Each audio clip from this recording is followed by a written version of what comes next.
સ્થાનિક સ્વરાજ્યની ચૂંટણી જાહેર થઈ ગઈ છે. ભારતીય જનતા પાર્ટી જામનગરમાં ખૂબ સારો વિકાસ કરી રહી છે અને લોકો પણ આ વિકાસને જોવે છે, એની સરાહના કરે છે. પણ સાથે સાથે જે કોંગ્રેસના પાયાના કાર્યકર્તા કહી શકાય એવા ઇસ્માઇલભાઈ માણેક આજે ભાજપમાં જોડાયા.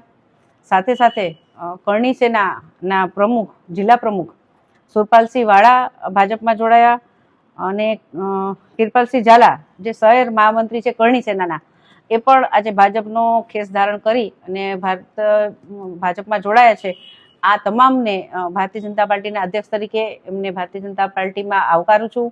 ભારતીય જનતા પાર્ટીની જે વિચારધારા છે, જે રાષ્ટ્રવાદી વિચારધારા છે, રાષ્ટ્રને વરેલી છે અને મોદી સાહેબના જે વિચારો છે, એમની જે દીર્ઘદ્રષ્ટિ છે, એને જોઈને, એને અનુસરીને આ તમામ લોકો ભારતીય જનતા પાર્ટી સાથે જોડાયા છે. અને આજની આ દિવસે જ્યારે ચૂંટણી જાહેર થઈ છે, આજથી ભારતીય જનતા પાર્ટી ચૂંટણીના બ્યુગલ ફૂંકાઈ ચૂક્યા છે, તો અમારી સાથે વધુ ને વધુ લોકો જોડાય અને અમારો ભારતીય જનતા પાર્ટીનો પરિવાર ખૂબ મોટો થઈ રહ્યો છે.